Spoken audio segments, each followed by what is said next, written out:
अस्सलाम वालेकुम नाज़रीन, मैं हूं अरसलान खोखर। नदीम हुसैन साहब अपनी निजी मसरूफियात की वजह से मौजूद नहीं हैं, तो मुझे ये जिम्मेदारियां अदा करनी पड़ रही हैं। आप देख रहे हैं प्रोग्राम आज का सच, और बहुत सारी चीज़ें इस पर डिस्कस करेंगे। आज ज़रा 3 मुख्तलिफ पहलुओं पर हमारी डिस्कशन होगी। एक, गवर्नमेंट क्या कर रही है, गवर्नमेंट पॉलिसीज़ कहाँ लेके जा रही हैं इस मुल्क को, मईशत का मामला, अमेरिका को ना करने का मामला, महंगाई, आवाम से जुड़े मामलात, और फिर कश्मीर का इलेक्शन। ये चीज़ें आज गवर्नमेंट के साथ ज़रा डिस्कस करेंगे। जो उनकी जो इस वक्त उनको रिप्रेजेंट कर रहे हैं, उनसे पूछेंगे कि गवर्नमेंट तमाम तर चीज़ों को किस समत में लेके जाना चाह रही है। इसके बाद अपोजिशन के रोल पर भी बात होगी। अपोजिशन का रोल क्या है, ना होने के बराबर है, और मुझे तो यही महसूस होता दिखाई दे रहा है कि वन पार्टी हो जाएगा पाकिस्तान में रूल, और फिर कोई पार्टी सारी एक दूसरे से मिलने पर तैयार नहीं है। बिलावल भुट्टो साहब नून लीग के साथ बैठने को तैयार नहीं है। नून लीग के अगर स्टेटमेंट्स देखें तो शाहिद खान अब्बासी बहुत गर्म स्टेटमेंट्स दे रहे हैं, वो बैठने को तैयार नहीं है। शहबाज शरीफ साहब ने बीच में कोई मसालियताना पॉलिसी का इख्तियार करने का मामला और रुख दिखाया था, लेकिन वहाँ पर सारा कुछ खामोश हो गया, और बहुत सारी चीज़ें ऐसी लग रही थी शायद PDM के इजलास में सब लोग जा मिले, वो नहीं मिले। लेकिन इसका असर वो जो बिल पास हो रहे हैं, जो बजट पास हो रहा है, इन तमाम तर चीज़ों पर पड़ रहा है। तमाम अपोजिशन असेंबली से बाहर वो सारी बातें कर रही है जो आवाम के लिए करनी चाहिए, लेकिन असेंबली के अंदर जहाँ पर रोल प्ले करना चाहिए वहाँ अपोजिशन दिखाई नहीं दे रही। तो इसका मतलब ये है कि जो प्लेइंग ग्राउंड है वो बिल्कुल खाली है, और PTI बड़े ठीक तरीके से उस ग्राउंड में खेल भी रही है। वज़ीर दाखिला शेख रशीद अहमद साहब कई बार इसका बरमला इजहार भी कर चुके हैं कि कोई कुछ नहीं करेगा, कोई मसला नहीं है, हम सब बिल्कुल सेटल्ड हैं। और तीसरा मसला जो इस वक्त ताज़ा तरीन सूरत हाल है, जो पाकिस्तान के लिए भी तशवीशनाक हद तक एक सूरत हाल बढ़ती दिखाई दे रही है, वो है अफ़गानिस्तान का मसला। अमरीकी फ़ौज का इनखला हो गया। पेंटागन ने खुद कह दिया 90% फ़ौज जा चुकी है। बरतानवी फ़ौज भी खामोशी से निकल गई, अब तो कैनेडियन जर्मन फ़ौज भी निकल गई। तो चंद एक अमरीकी फ़ौजी मौजूद रहेंगे। बगराम एयरबेस जिस तरह से खाली हुआ, अमेरिका ने कहा कोई खला में तो एयरबेस था नहीं, अफ़गानिस्तान में था, खाली हुआ तो तमाम तर जो अथॉरिटीज़ थी उनको मालूम था। लेकिन जो फ़ौज के कमांडर हैं उन्होंने ये कहा, अफ़गानिस्तान फ़ौज के कमांडर, कि हमें नहीं पता चला कि अमेरिका कब चला गया, कैसे चला गया, खामोशी से। बड़े अजीब अजीब मामलात हैं, लेकिन इसका पाकिस्तान पर और इस खित्ते पर क्या असर पड़ेगा, इस पर भी आज बात करेंगे। स्टूडियोज़ में नौशाबा मनान साहिबा पाकिस्तान तहरीक इंसाफ की रहनुमा, उन्होंने हमें ज्वाइन किया है। मुबशर बुखारी साहब सीनियर तज्ज़ियाकार हैं, पॉलिटिक्स और पॉलिटिक्स से जुड़ी तमाम मामलात को बड़ी बेहतर तरीके से जानते हैं, बड़ी गहरी नज़र रखते हैं, उन्होंने हमें ज्वाइन किया है। इंटरनेशनल अफेयर्स की माहिर हैं हुमा बकाई साहिबा, तज्ज़ियाकार हैं, उन्होंने भी हमें ज्वाइन किया। तीनों हज़रात का बहुत शुक्रिया। पहले ज़रा हमेशा की तरह गवर्नमेंट की ज़रा सुनते हैं और ज़रा बात करते हैं गवर्नमेंट से कि क्या चाहती है गवर्नमेंट और क्या कर रही है गवर्नमेंट। नौशाबा साहिबा, मेरा ख्याल है ज़रा कश्मीर का इलेक्शन बड़ा हॉट इशू है, कितनी उम्मीदें हैं? गिलगित बल्तिस्तान के बाद तो मुझे लगता है खासी हो गई होंगी, लेकिन कितनी उम्मीदें हैं, और उम्मीदें होने की वजूहात क्या हैं? क्या डिलीवरेंस पर जो तहरीक इंसाफ अब तक अपने मौजूदा दौरे हुकूमत में डिलीवरी दे चुकी है आवाम को, उस पर इलेक्शन लड़ा जा रहा है, या फिर कश्मीर के डायनामिक्स को देख कर के वहाँ के डायनामिक्स डिफरेंट हैं तो उसकी सोच के मुताबिक इलेक्शन लड़ा जा रहा है? अब देखिए, बिस्मिल्लाह, शुक्रिया अरसलान आपके मदद करने का। जो कॉन्फिडेंस है मेरे ख्याल में पाकिस्तान तहरीक इंसाफ को 2018 के इलेक्शंस में भी ऐसे ही था कि एक अनसर्टेनिटी मचाने की कोशिश की जा रही थी। जब GB के इलेक्शंस अभी हुए उसमें भी यही था कि नहीं आएगी हुकूमत। मेरे ख्याल में ये जो कॉन्फिडेंस आ रहा है, ये एक मैं समझती हूँ कि जिस तरह के एक माइंडसेट, आपने डिलीवरेंस की बात की, तो बिल्कुल जिस वक्त आप रूट्स के ऊपर काम करना शुरू कर देते हैं, बेसिक चीज़ें थी जिसके ऊपर काम हो रहा था, ह्यूमन डेवलपमेंट के ऊपर काम हो रहा था, हेल्थ कार्ड का इजरा पूरे पाकिस्तान के साथ कश्मीर के अंदर भी हुआ, एहसास के फालत हो गया। बिल्कुल ये तो जब ये चीज़ें बेसिक नेसेसिटीज़ लोगों को मिलती हैं, जो कि आप कह लें तालीम का हक कह लें, सेहत का कह लें, इंसाफ की बात कर रहे थे, और फिर कश्मीर के इशू को जिस तरह प्राइम मिनिस्टर इमरान खान ने बैनुल-अक़वामी सतह के ऊपर जो उसको एड्रेस किया, तो ये वो बातें थी जिसने एक तो ये रीज़न मैं समझती। दूसरा ये था कि हमेशा जो इलेक्शन जीता जाता है वो जो मेरे ख्याल में जो उस लीडर होता है उस जमात का, वो जिताता है। जैसे अगर सपोज़ मैं हमेशा ही कहती हूँ कि एक शेर को आप पिना देना गिदड़ की खार, पीछे वो गीदड़ी रहता है, शेर नहीं रहता। शेर अपने डिसीजंस के ऊपर बनता है। इमरान खान ने जो डिसीजंस लिए हैं, और यही सोच थी हमारी कि हमारी जो खान साहब की जो अपनी ज़ात के ऊपर जो लोगों की अभी भी आप देख लें कि उनका जो एक ट्रस्ट है वो कायम है, और इसी तरह कश्मीर के अवाम का भी। उनके पास ऑप्शन दे देना, या तो बिलावल की ऑप्शन, या एक बात है, दो चीज़ों का हमेशा मैं पीटीआई के साथ जब भी प्रोग्राम होता है तो पीटीआई की तरफ से ये जवाब लाजमी आता है कि ट्रस्ट कायम है। मुझे लगता है कि करिश्मा अभी भी कायम है, लेकिन अब ट्रस्ट वाले मामले में अवाम को थोड़ा सा धचका ज़रूर लगा है, क्योंकि देखें अवाम का सबसे बड़ा मसला इस वक्त महंगाई है, अवाम का सबसे बड़ा मसला इस वक्त बेरोज़गारी है, अवाम का सबसे बड़ा मसला ये है कि उनके कारोबार सुकड़ना शुरू हो गए हैं, टैक्सेशन की भरमार हो गई है। अगर आप ताजिर बिरादरी से बात करेंगे वो परेशान है, आम मैं अच्छा चले मैं आपके पास आता हूँ, बहुत सारी चीज़ें आप इसको मिक्स करना करें। आप सिर्फ ये देखिए कि पूरी दुनिया, आप अमेरिका की भी मिसाल ले, घुटने टेके कोरोना के हालात के अंदर, जैसे हमने निकाला है, कोरोना पे नहीं डाला हम। मेरे ख्याल में पाकिस्तान दुनिया के टॉप 3 ममालिक में उसका शामिल है। मैं आज ही देख रहा था कि जिन्होंने बेहतर तरीके से उसको क्रेडिट दें, आप क्रेडिट दें। देखिए हम और फिर ये तो नहीं कि हम तो कुछ विरासत पे तो बैठे नहीं थे, क्रेडिट देते हैं बेहतर हिकमत अमली, लेकिन क्या सिर्फ कोरोना के क्रेडिट पर आवाम की बेहतरी की बात हो सकती है? अच्छा चले मैं मुबशिर साहब को भी इनकल। मुबशिर साहब सर थोड़ा सा डिफरेंट आज इसलिए रखा कि हमने सोचा कि गवर्नमेंट अपना जवाब खुद दे, लोग सुन लें बहुत सारी चीज़ों पे। सर अपोजिशन, मुझे ये बताएं मुबशिर साहब, क्या दिख रही है आपको अपोजिशन कहीं पर? मुझे तो ऐसा ही लग रहा है कि जैसे चाइना में 1 पार्टी रूल है, छोटी 8 जमातें हैं, वो भी कम्युनिस्ट पार्टी के साथ मिल जाती हैं और फिर एक हुकूमत बन जाती है, और अपोजिशन खुद इसके ज़िम्मेदार है। पीडीएम का प्लेटफॉर्म इतनी तेज़ी से इकट्ठा हुआ, उतनी तेज़ी से अलग हुआ, अब एक दूसरे पर जुमलेबाजी और फिर एक दूसरे के खिलाफ बयानबाजी।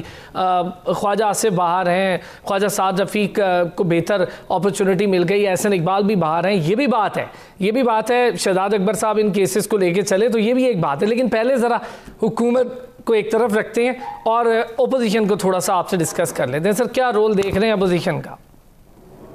जी अपोजिशन का रोल देखिए, इतनी बड़ी बड़ी रैलीज कर रहे हैं आज़ाद कश्मीर में, तो मैदान में तो हैं। सर बड़ी रैली तो गिलगित बल्तिस्तान में भी की थी। जी उस पे आगे चल के बात करता हूँ। अगर आपका सवाल कश्मीर की तरफ आएगा तो उस पर भी बात कर लेते हैं। अपोजिशन का जो अलायंस था पीडीएम, हम शुरू से ये कह रहे थे एक अननेचुरल अलायंस है, लेकिन बड़ा लीगल साबित हो सकता है अगर वो इकट्ठा रहे। ये बात हम शुरू के दिन से कर रहे थे, और उसमें यही हुआ कि आप शुरू की रैलीज़ देखें, एक दफ़े उसका रिपल इम्पैक्ट तो हुआ, और ये बाकायदा हमें हुकूमती अरकान से गुफ्तगू में भी बाकायदा एक खौफ हमें वाज़े उस वक्त भी नज़र आ रहा था, चूँकि गवर्नमेंट की परफॉर्मेंस नहीं थी, और ऐसी सूरत हाल में अपोजिशन का मुतहरिक हो जाना डेंजरस साबित हो सकता था। फॉर्चुनेटली और unfortunately, fortunately for the government and unfortunately for the opposition itself, जो एक क्या फॉली मैं कहूँ या क्या लफ्ज़ इस्तेमाल करूँ, जो पीडीएम की लीडरशिप ने शो कॉज भेज दिया एएनपी को और पीपल्स पार्टी को। Peoples Party once the biggest party of Pakistan, जिसके नतीजे में वो शो कॉज पढ़ा गया। उसके बाद भी मामला कहीं ना कहीं हमें नज़र आते रहे कि जी कोऑर्डिनेशन का कोई ना कोई कहीं ना कोई लेवल ज़रूर है, लेकिन बजट इजलास में जो तर्ज़ अमल रहा अपोजिशन पार्टीज़ का वो बड़ा मायूस कुन था। वो ज़ाहिरी बात है बजट तो पास होना था, लेकिन अपोजिशन इसे कंटेस्ट करती है, खा उनकी मेजॉरिटी है या नहीं है, माइनॉरिटी में है तो कितनी तादाद में है। एक असम्बली का रूल है कि अपोजिशन लीडर अगर बोलना चाहे तो वो कई दिन बोल सकता है, और कोई असम्बली का रूल नहीं कि उसे स्पीकर खामोश करवा सके या उसे रोक सके। ये प्रिविलेज है अपोजिशन लीडर का। और पंजाब असम्बली में मुझे याद आता है मखदूम ज़ादा हसन महमूद 3-4 दिन किताबों के ढेर उन्होंने दोनों साइड्स पे रखे होते थे और तकारीर किया करते थे, हम पढ़ते थे कार्रवाई, और वो बार बार स्पीकर को कहते थे कि स्पीकर साहब एक रूल बता दें जिसके तहत आप अपोजिशन लीडर को खामोश करवा अच्छा मुबश्शिर साहब, यहाँ पे शहबाज शरीफ साहब की आपकी बात रोकना इसलिए पड़ी कि आपसे मैं 2 रात से ज़रा इस पर भी ज़रूर डिस्कस करता हूँ। मैं पहले ज़रा हुमा साहिबा को भी इन कर लूँ इसमें, फिर ये चीज़ भी हम डिस्कस करेंगे कि जिस किरदार का मैं अपने इंट्रो में भी इसका जिक्र किया कि आसान हो गया बिल पास करना, गवर्नमेंट के लिए बजट पास करवाना, और इसमें सबसे बड़ा हाथ जाहिर है कि अपोजिशन का आप खुद भी जिस तरह से एनालिसिस कर रहे हैं। मैं ज़रा हुमा साहिबा से, हुमा साहिबा बड़ा एक बोल्ड स्टेप लिया पाकिस्तान ने अमेरिका को ना करके, लेकिन क्या सिर्फ ना कर देने से अब जो एक तेज़ी से चेंज डायनामिक्स देख रहे हैं हम इस खित्ते के, जहाँ पर अमेरिका बड़ी तेज़ी से भाग रहा है और वो उसके जो एलाय हैं, बरतानिया भाग रहा है, जर्मनी भाग गया, कनाडा, वो सब तेज़ी से भाग रहे हैं, और तकरीबन अब अफ़गान गवर्नमेंट वहाँ रह जाएगी या फिर तालिबान रह जाएंगे। तो जो तेज़ी से डायनामिक्स की तब्दीली है, पाकिस्तान एक तरफ बॉर्डर, दूसरी तरफ आप देख रही हैं कि ताजिकिस्तान को एक मसला अच्छा खासा दरपेश है, कैसे देख रही हैं इस तब्दीली को? देखिए, एक फ्लक्स की सिचुएशन है और अनवारंटेड था, और पाकिस्तान ना तो अमेरिका को आंखें दिखा रहा है, ना वो अमेरिका से ताल्लुकात ख़राब कर रहा है।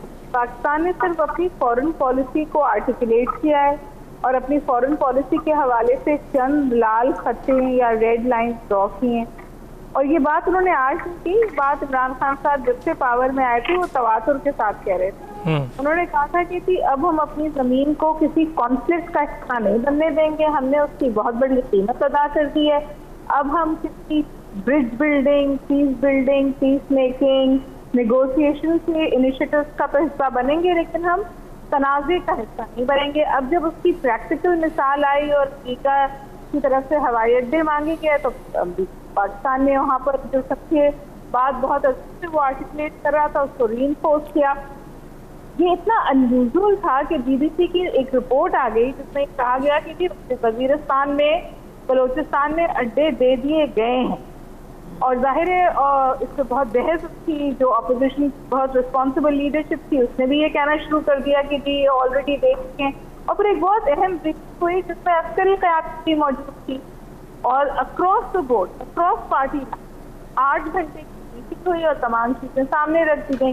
तो मेरा ख्याल है कि ये तो मस्बत डेवलपमेंट है, जहाँ पाकिस्तान अगर अपनी फॉरेन पॉलिसी को रियलाइन कर रहा है तो वो उससे चल भी रहा है।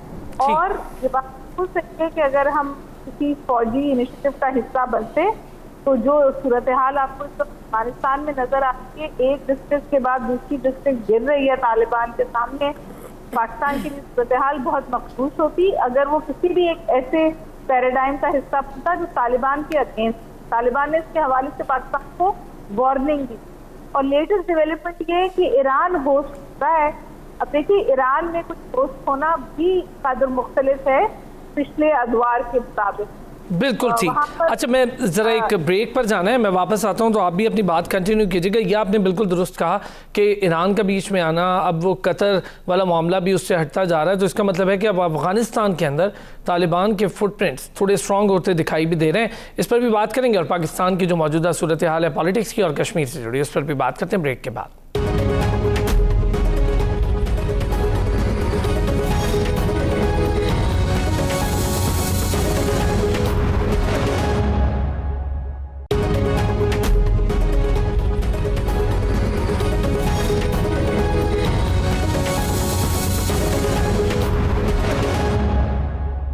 वेलकम बैक जी। मुबश्शिर बुखारी साहब, हुमा बकाई साहिबा और नौशाबा मनान साहिबा हमारे साथ मौजूद हैं। ब्रेक पर जाने से पहले जो बात हो रही थी वो हुमा बकाई साहिबा से हो रही थी और हम बहुत सारी चीज़ों पे डिस्कशंस कर रहे थे, लेकिन एक चीज़ जो पाकिस्तान में इस वक्त बड़ी तेज़ी से एक लोगों की सोच है कि वज़ीर आज़म इमरान खान के साथ जो एफिलेशन इस आवाम की थी वो ये थी कि हमारे मसाइल हल हो जाएंगे। लेकिन अगर हम IMF वाला मामला देखें तो वो भी वहीं का वहीं है। IMF के साथ डील्स हो रही हैं, बिजली बढ़ती देख रहे हैं, और दूसरी तरफ ये सारे इकॉनमी के मामला जो हैं ये आम आदमी के ऊपर पड़ जाते हैं जब उसकी जेब पर भारी पड़ते हैं। नौशाबा साहिबा, जिसका मैं पहले जिक्र कर रहा था, मैं ज़रा वापस कश्मीर से आ जाते हैं, फिर थोड़ी देर में कर लेंगे उस पर बात। ये जो महंगाई है, बार बार टीम की तब्दीली और फिर मुआविन खुसूसियों की एक अच्छी खासी फ़ौज वज़ीर आज़म साहब के पास मौजूद है। कई ऐसे लोग जो ख़ुद डिज़र्विंग है, मैं देखता हूँ कि वो वज़ीर आज़म के पास नहीं है। बहुत लंबे अरसे से तहरीक इंसाफ का फेस भी रहे मुख्तलिफ़ चैनल्स पर, मैं आपका भी जिक्र करूँगा इसमें। लेकिन जब हम देखते हैं कि जब बहुत से लोग जो बहुत अच्छे तरीके से फ़ाइट बैक कर रहे होते हैं अपने लीडर के लिए, और फिर जब वो भी डिसहार्ट होना शुरू हो जाते हैं, ऐसे कई लोग हैं, आप ख़ुद भी जानती हैं, जो काफ़ी पीछे हो गए। लेकिन आवाम के लिए कितना बड़ा ये मुश्किल मरहला होगा, कौन बोलेगा महंगाई पर, फिर कौन समझाएगा?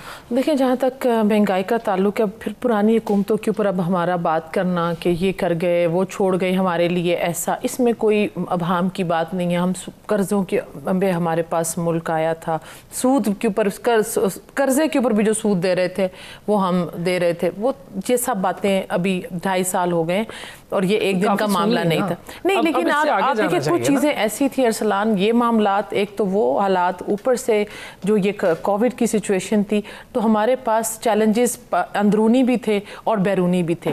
सबसे बड़ा मसला जो मैं समझती हूँ, बेशक मैं खुद पाकिस्तान तहरीक इंसाफ का हिस्सा रही थी, खान साहब की जो सिलेक्शन ऑफ टीम है, टीम में ज़्यादातर आप इस बात को हम नज़रअंदाज नहीं कर सकते कि पाकिस्तान में जो सियासत है वो धड़े की सियासत है, मफाद की और सियासत है, और शख्सियत को वोट पड़ता है।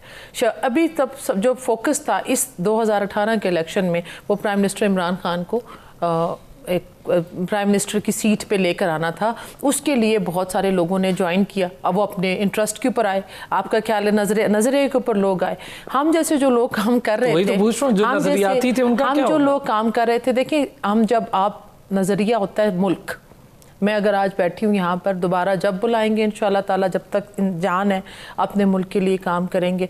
वो मुल्क होता है, वो माँ की तरह होता है, उसके लिए आपको रिवॉर्ड नहीं चाहिए होता कि आपको किसी, अगर तो मेरी सोच ये होती कि मैं इमरान खान मकसद भी नहीं था, मकसद मुल्क था। हमें एक ऐसा, हमारी नस्ल को एक नई बात सुनने के लिए मिल रही थी जो हमने नहीं सुनी थी। आज से पहले करप्शन का नाम नहीं, आज से पहले ग्रीन इन्वायरमेंट, माहौलियात के ऊपर बात किधर हो रही थी, आज मोटरसाइकिल की बात हो रही। नई बातें सुन रहे हैं आप लोग, हटकर, वो सड़कों से हटकर बात हो रही है, उन प्रोजेक्ट से हट के ऊपर बात हो रही है जिनके अंदर किक बैक स्ट्रेटजीज थी।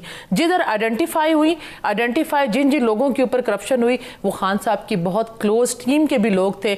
ये जब तक वो साबित नहीं हुआ, उन्होंने अपने जो डेजिग्नेशंस थे वो, या उन्होंने अलहदगी कुछ अरसे के लिए की। अकाउंटेबिलिटी का जो वो था वो सबके लिए था।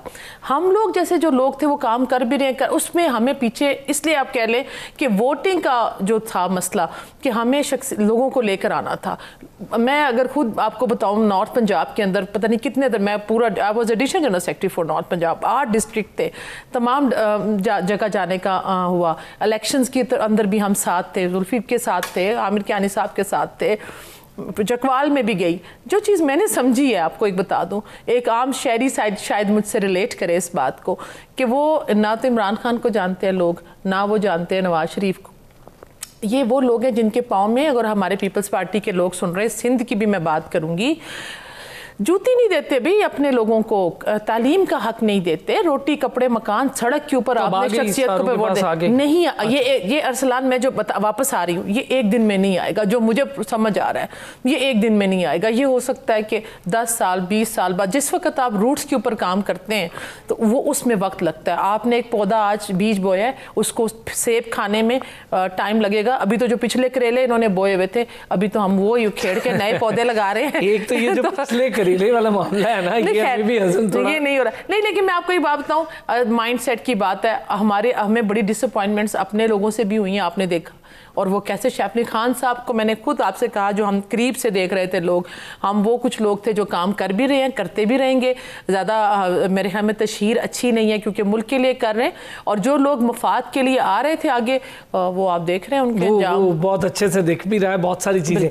मुबश्शिर साहब, सर ये बताएं कि जब हम देखते हैं कि आप वाली बात मैं करूं, बजट पास होने का टाइम आए, बिल पास होने का कोई टाइम आए, कोई ऐसा काम जो मफाद आमा का काम हो और उसमें लगे कि वहाँ पर अपोजिशन का रोल होना चाहिए, तो अपोजिशन खुद अपने रोल से स्टेप बैक कर जाती है। शहबाज शरीफ साहब चले जहाँ पर मौजूद नहीं थे, लेकिन अपोजिशन मौजूद थी। अभी भी मैं देख रहा हूँ शाहिद खाकान अब्बासी एक डिफरेंट लैंग्वेज का इस्तेमाल कर रहे होते हैं, बिलावल भुट्टो एक बिल्कुल अलग लैंग्वेज, और अंदर ही पार्टी के कुछ अलग अलग चीज़ें सामने आ रही। डोमिसाइल वाली बात जो सरदारी साहब ने की कि जी मेरा डोमिसाइल से बेहतर है। आज उस पर उन्होंने भी कह दिया है, नून लीग ने भी, कि नहीं जी डोमिसाइल तो जरदारी साहब का बेहतर है, कि जो पेशियाँ उन्होंने कम भुगती हैं नवाज शरीफ ने ज़्यादा। जी, ये डोमिसाइल वाली बात तो एक पॉलिटिकल डिक्शन है, लेकिन ग्राउंड रियलिटीज़ देखिए। नवाज शरीफ साहब पाकिस्तान के वो, बल्कि दुनिया के वो शायद वाहिद लीडर हैं जिनकी 2 दफ़े कन्विक्शन हुई है, दोनों दफ़े बाहर चले गए हैं। और उसके बाद आसिफ जरदारी जो है वो 11.5 बरस जेल में गुजारे हैं। 23 मुकदमात थे और उनकी कुछ पेशियों पे मैं माजी में जाता रहा हूँ और मुझे पता है वो किन हालात में हुई थी। तो ये वाज़े फ़र्क तो एक आपको मैं बता रहा हूँ, शायद आप Guinness book of world record में मियां नवाज शरीफ का नाम शामिल करेंगे इस हवाले से कि ट्वाइस कन्विक्टेड, ट्वाइस एक्साइल्ड और सेंट अब्रॉड। ठीक है, ये एक तो हकीकत ये है। दूसरी जो अर्ज़ है वो ये है कि देखिए हर पार्टी का अपना एक पॉलिटिकल नैरेटिव भी होता है, पॉलिटिकल एजेंडा भी होता है। और ये बात हकीकत है कि चूँकि पीपीपी लेफ़्ट की पार्टी थी, पीएमएलएन एक वक्त में राइटिस्ट पार्टी थी, फिर वो सेंटर में आ गई। अगरचे इनके लीडर्स को इन आइडियालॉजीज़ के बारे में इस तरह नहीं पता होगा, लेकिन चूँकि ये हैं और इन पे ये कारबंद थे और इस वजह से इनके जो पॉलिटिकल एजेंडाज़ हैं, प्रोग्राम्स हैं, वो डिफरेंट हैं। और सबसे अहम बात ये कि डेकेड्स ये राइवल रहे हैं। तो आप क्यों ये एक्सपेक्ट कर रहे हैं कि जिनमें बहुत ज़्यादा हार्मनी होनी चाहिए? हाँ, जिन इनके दरमियान हार्मनी थी जब ये एक नैरेटिव लेके चले थे कि ओके रूल ऑफ पार्लियामेंट हो, डेमोक्रेसी को स्ट्रॉन्ग करें, इस पे ये अभी तक का मतलब एक दूसरे से इत्तफाक करते हैं। लेकिन तरीक़ाकार और बाकी चीज़ों पे चूँकि आगे इलेक्शन भी आना है और इन्होंने अवाम में भी जाना है, तो कुछ ना कुछ तो इन्हें अपने अपने नैरेटिव्स को बिल्ड अप करना होगा ताकि अवाम की सपोर्ट हासिल करें। तो ये डिफरेंसेस, ये बयानात नेचुरल हैं, मैं इन्हें अननेचुरल नहीं लेता। और जब भी इलेक्शन आता है, कोई ना कोई इलेक्शन हो, मसलन जीबी के इलेक्शन में सेम टोन थी दोनों तरफ, और अब कश्मीर का इलेक्शन है, सेम टोन है तीनों तरफ। मैं पीटीआई को भी उसमें से नहीं निकालता, लेकिन उसकी मिसाल मैं आपको पंजाब में ले आता हूँ। पंजाब असम्बली ने रिसेंटली पंजाब प्रिविलेजेस एक्ट पास किया है 2021। उसमें तीनों पार्टीज़ के जो एमपीएज़ हैं, पीएमएलएन, पीपीपी और पीटीआई, उन्होंने टेबल किया, अगरचे प्राइवेट मेंबर के तौर पे टेबल किया मखदूम उस्मान महमूद की तरफ से जो पीपल्स पार्टी है, लेकिन उस पर 3 नाम और भी थे और यूनानिमसली पास करवाया है, जिस पे हम मीडिया वाले बहुत शोर मचा रहे हैं। तो जहाँ पे कॉमन इंटरेस्ट की बात होती है तो फिर आप पीटीआई को भी माइनस ना करें, वो मिल जाते हैं। तो ये कॉमन इंटरेस्ट हमेशा रहता है और उसके सिलसिले में ये आपस में कोऑपरेशन भी करते हैं। अलबत्ता जब अवाम के सामने जाना होता है तो अपने अपने स्लोगन्स, अपने अपने एजेंडाज तो लेके जाने पड़ते हैं। अच्छा, जो बात आप कर रहे हैं मुबश्शिर साहब, एक बात, जो स्लोगन और एजेंडाज की आप बात कर रहे हैं, 2 चीज़ें बड़ी मैंने देखी हैं। अभी मरीम नवाज साहिबा ने भी कुछ ज़रा डिफरेंट अल्फाज का इस्तेमाल किया, लेकिन बात वही की, उन्होंने कहा इलेक्शन चोरी हुआ तो हम बैठ जाएंगे सड़क पे आके। मैं ज़रा ये आपसे पहले कर लेता हूँ इस पर बात, क्या स्ट्रेटजी है? दूसरी तरफ मरीम नवाज साहिबा कह रही हैं कि अगर इलेक्शन चोरी हो गया तो मैं भी इस तरह। देखिए, मेरी बात सुने कि आप इनकी पीडीएम के ऊपर कितनी ज़्यादा बात हो रही थी, क्या हो जाएगा, कितना शोर मचा था। हमने पहले ही कहा था सियासी शोबदाबाजियाँ मफाद के ऊपर इकट्ठे हुए में, और वही हुआ जब मुफाहमियत की और मफाद की सियासत होती है, चोर इकट्ठे हो जाएं, वो 40 चोरों की टोला इकट्ठा हुआ, उसके बाद फिर वही हुआ कि वो बिलावल अपने इंटरेस्ट के ऊपर साइड पर हो गए। देखिए, पीपल्स पार्टी ने बुनियाद रखी थी पीडीएम की, बेसिकली तो उन्हीं का, ठीक है, चले वो अलहदा। अभी अगर ये लोग इस तरह अलहदा होकर ये सारे जमातें मिलकर भी जो हजूम, हम तो नहीं, हम हजूम ही कहेंगे, वो तो एक जो इकट्ठा कर लिया, क्योंकि जलसा तो होता है सोच और नज़रिए के ऊपर। जब हजूम इकट्ठा हो जाता है तो ये मेरा नहीं ख्याल कि जब ये टूट कर बिखर कर अलग होंगे तो ये शायद आपस में कि रास्ते में लड़ झगड़ कर ही साइड पर तो आपको लगता नहीं आएंगे बनी? मैंने अगर नहीं, क्या कर सकते हैं आप मुझे बताएं ना अरसलान? कुछ भी नहीं।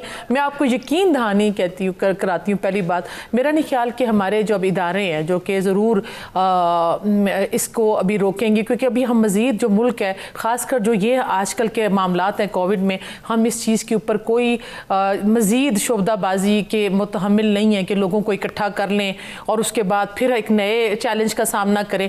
उन गरीब लोगों को सामने निकाल कर ले आएँ बाहर, जिनका कोई कसूर ही नहीं है, जिनको आपने एक एक प्लेट देनी है बिरयानी की और उन्होंने आपके पीछे आ जाना है। रेट लगे हुए हैं इनके प्रॉपर जो ये इकट्ठे करते हैं लोगों को।